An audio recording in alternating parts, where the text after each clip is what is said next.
They told us Mars was dead, that it was just a red desert, a frozen tomb where nothing could survive. But they were wrong. Mars isn't dead. Mars is waiting. I never wanted to come to Mars. It wasn't for lack of courage or passion for space exploration. I simply knew something about this place. Didn't feel right. The journey was long. Months trapped in a metal capsule with other scientists and technicians, all talking about the future of humanity. When we finally arrived at Prometheus 7 base, I was impressed at first. The construction was incredible. A self-sustaining underground city designed to withstand the hostile conditions of the Red Planet. There were advanced laboratories, robust life support systems, and even small communal areas to keep the colonists sane. But there was something in the air, something no one dared to mention. Maybe it was the silence. Not the comfortable silence of a library or an empty room. It was a heavy silence, as if the planet itself was watching us, evaluating every step we took. In the early days, everything seemed normal. We had to find routines, sample collection on the surface, scientific experiments, system maintenance. At night, the dim lights in the corridors cast strange shadows on the walls, but that was expected.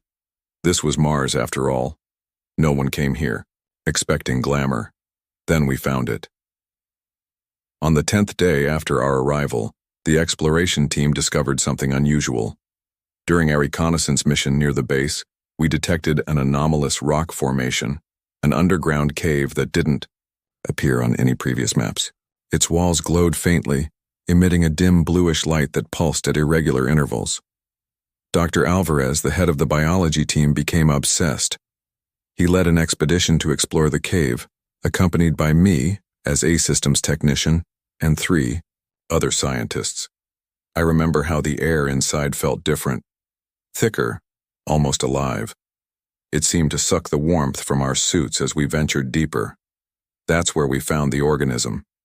At the bottom of the cave, we discovered an underground lake covered by a thin layer of ice. Floating within it was something that seemed impossible. A microscopic mass, invisible to the naked eye but glowing when illuminated by our analysis sensors. It was like cosmic dust, but alive, pulsating, observing. Alvarez could barely contain his excitement. He called it VX-23.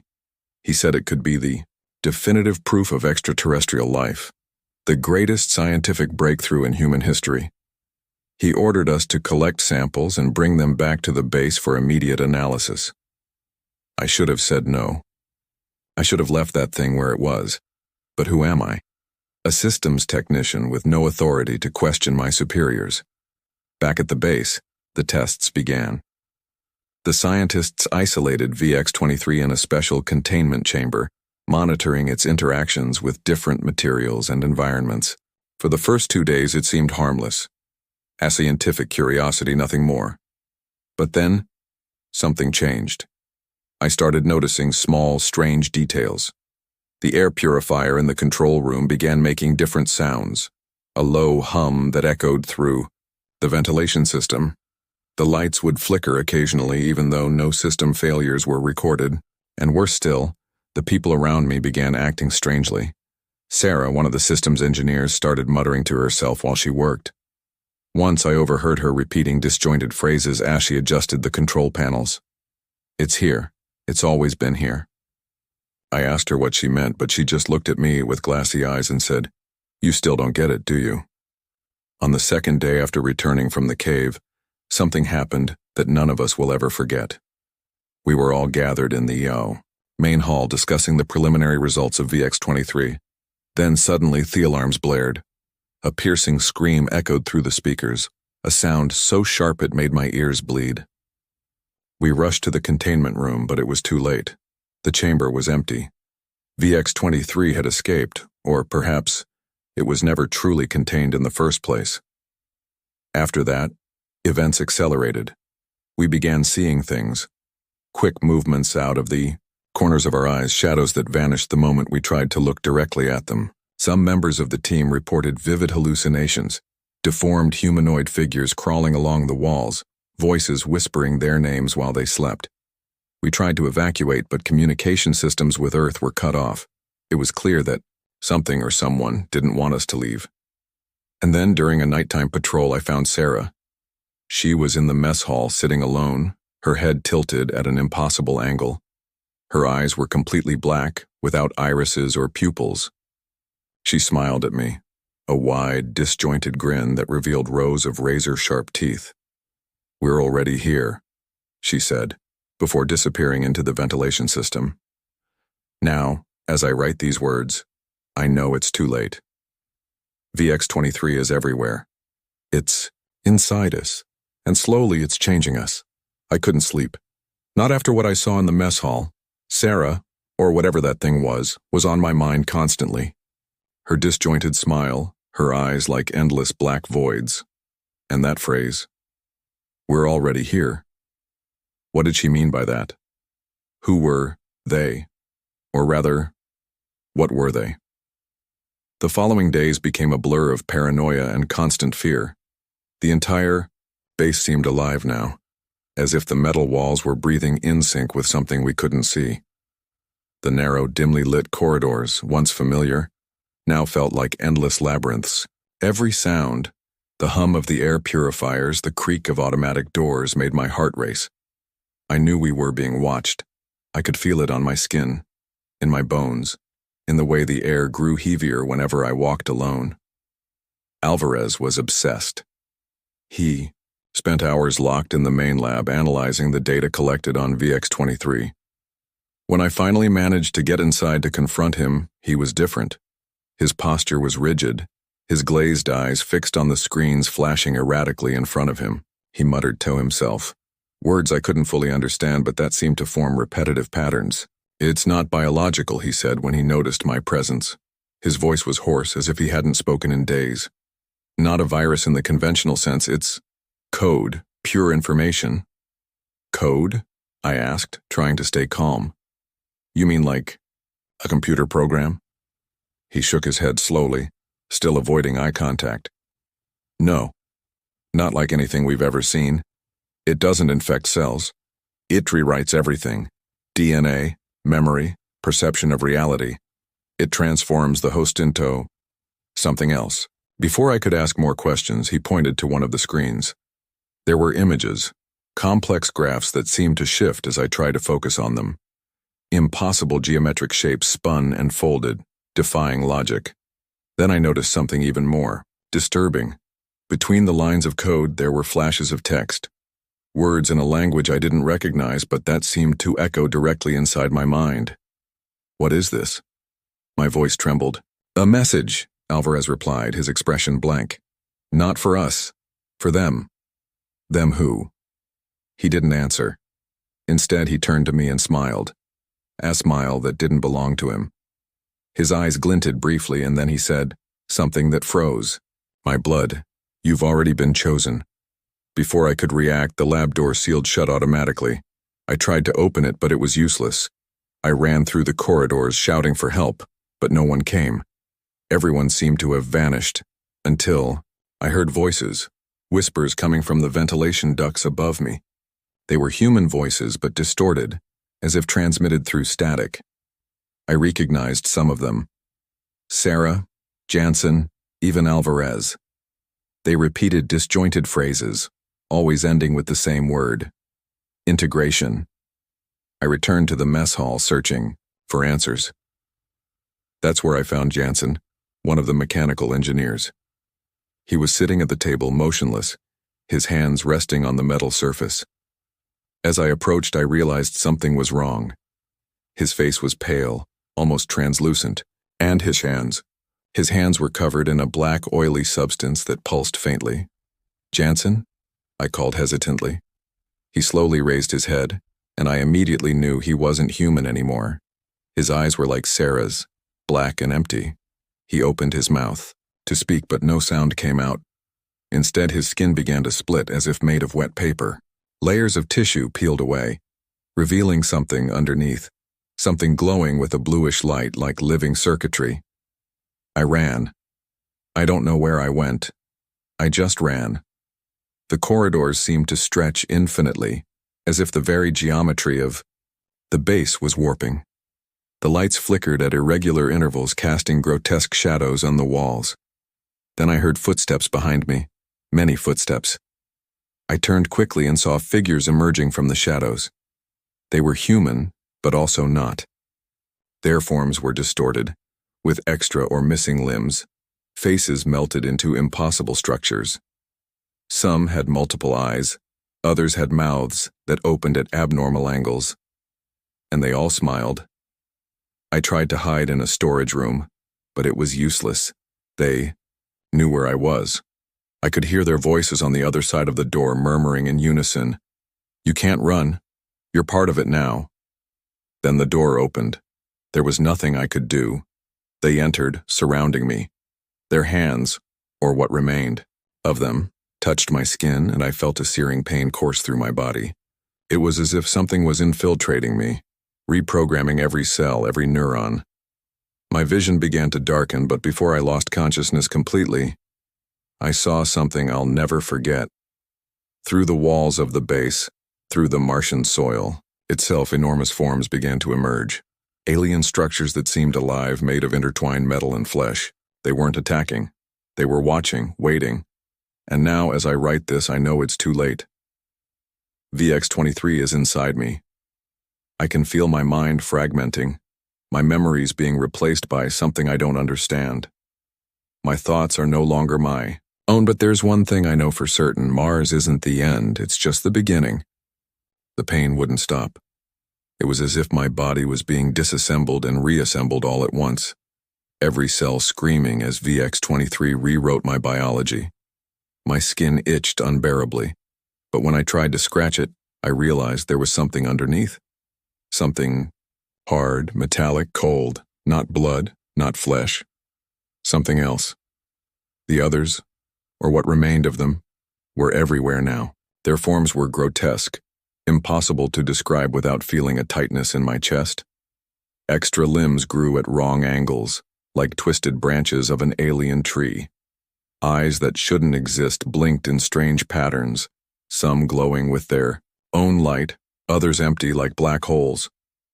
They no longer spoke with human voices.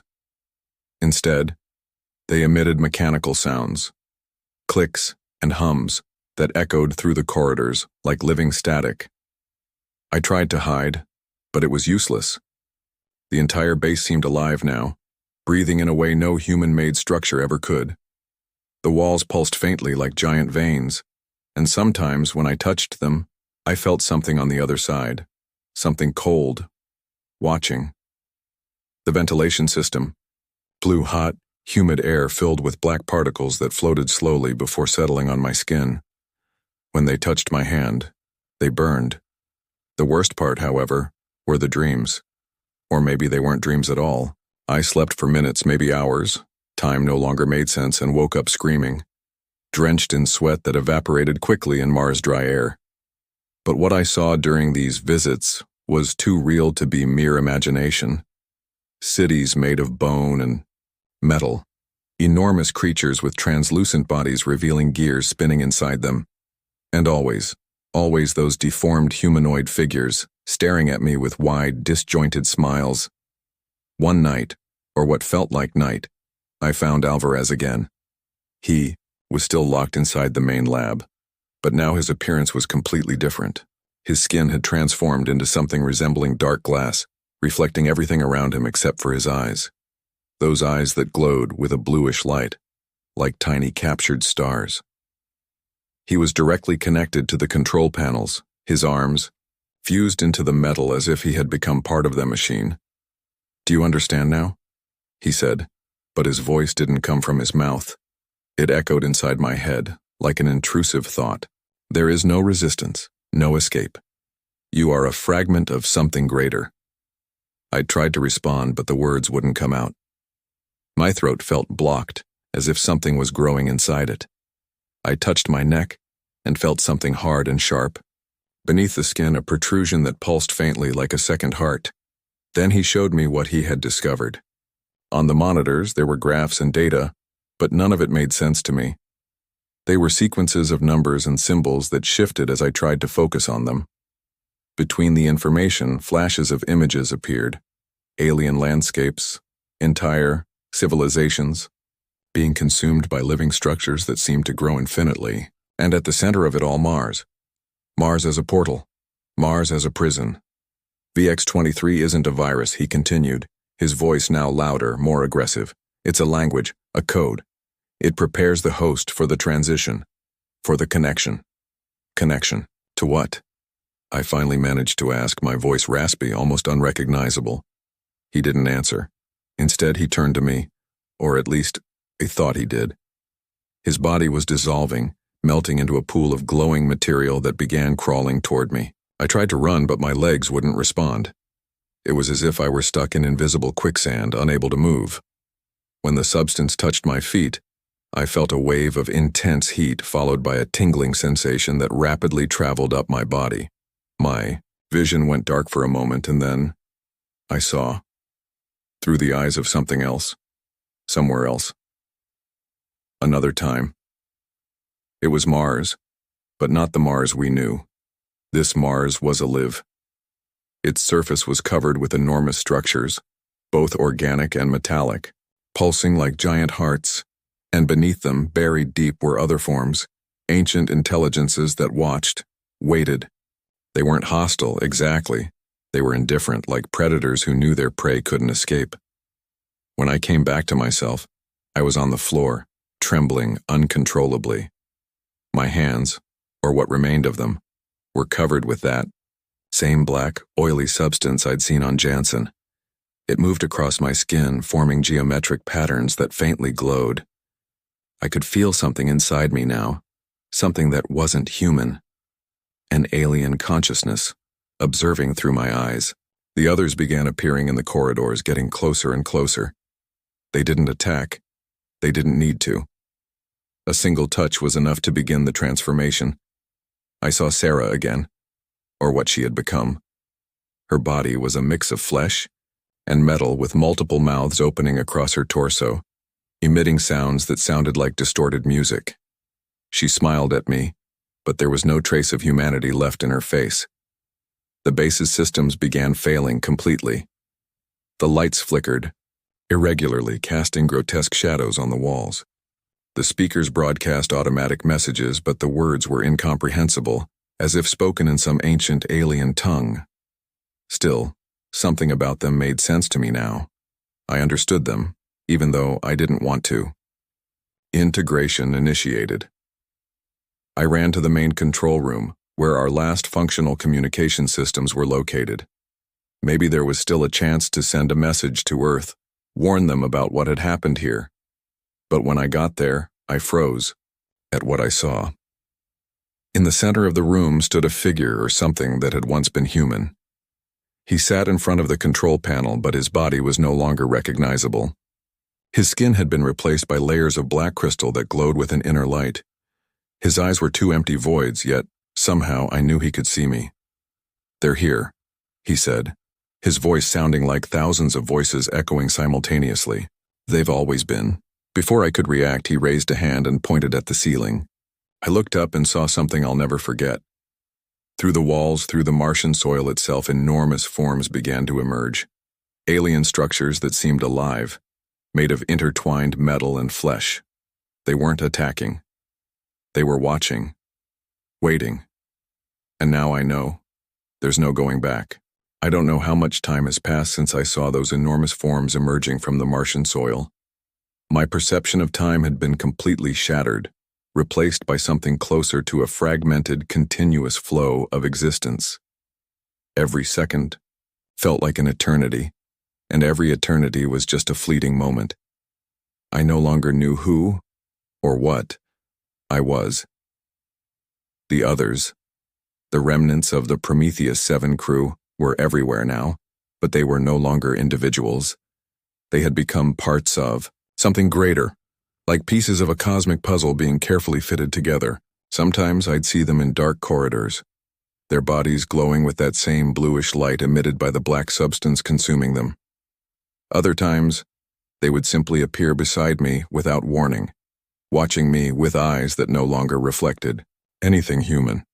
They didn't speak, but their presence alone filled me with terror. They didn't need words. Their mere existence conveyed a clear message. You are next. I tried to resist. I tried to find some shred of sanity within myself, some place where I could still be human. But the truth was, it no longer mattered. VX-23 wasn't just rewriting my body. It was rewriting my mind. My memories began to blend with visions that weren't mine. I saw alien cities, entire civilizations consumed by living structures that grew infinitely. I saw Mars not as a dead planet, but as a living prison, a connection between dimensions that should never have been touched. And then, finally, I understood.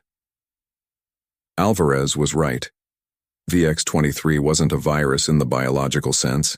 It was intelligence, a form of communication. It wasn't infecting us, it was connecting us to something far greater, something ancient. Deep within the base, at the lowest level, there was a chamber no one had ever mentioned before. A place even the engineers responsible for building Prometheus 7 didn't know existed. That's where I was taken, or perhaps dragged by the others. My body no longer obeyed my commands. I was guided by an external force, like a puppet on invisible strings. The chamber was massive, far larger than any space that could possibly fit inside the base. Its walls were made of a material that seemed alive, pulsing slowly with a red light reminiscent of flowing blood. In the center stood a structure, something both organic and mechanical. It was impossible to describe its exact shape because it shifted as you tried to focus on it. Triangles morphed into spheres which folded into impossible geometric patterns. And atop this structure sat a glowing core like a captured star. As I approached, I felt something inside me, something no longer human, responding to that light. It was as if the core were calling Tome, whispering directly into my mind. The voices I heard now were clear, though still distorted. They spoke in a language I didn't understand, yet it made sense on a deep, visceral level. You have been chosen, they said. From the beginning, you were chosen. Then the memories came. Not mine. Theirs. I saw what truly happened on Mars. I realized this planet had never been dead. It had always been alive, a portal to another dimension. An ancient intelligence, so vast and incomprehensible that even the greatest human minds couldn't fathom it, used Mars as a kind of interface. VX-23 was merely a tool, a way to prepare human minds to process information they could never withstand. That intelligence, that thing, had no name. It couldn't be understood by humans. It was cosmic horror incarnate, the absolute void between the stars. And we, the settlers of Mars, were merely puppets in its grand game. As I absorbed these revelations, I realized something even more horrifying, that intelligence wasn't destroying us. It was transforming us. It was fusing us with its own essence, using our bodies and minds as extensions of itself. We were fragments of a greater consciousness, pieces of an infinite cosmic puzzle. But why? What was the purpose? The voices answered, echoing in my mind like distant thunder. To expand, to connect, to perpetuate. This intelligence wasn't confined to Mars. It existed beyond time and space, a universal entity observing and manipulating the cosmos as if it were a game. VX-23 was just one of its tools, a mobile trap designed to lure curious minds and devour them. And now, I was part of it. I felt my body begin to change irreversibly. My hands slowly dissolved, transforming into metallic extensions that connected directly to the chamber's panels. My skin hardened, taking on the texture of cold, dark metal.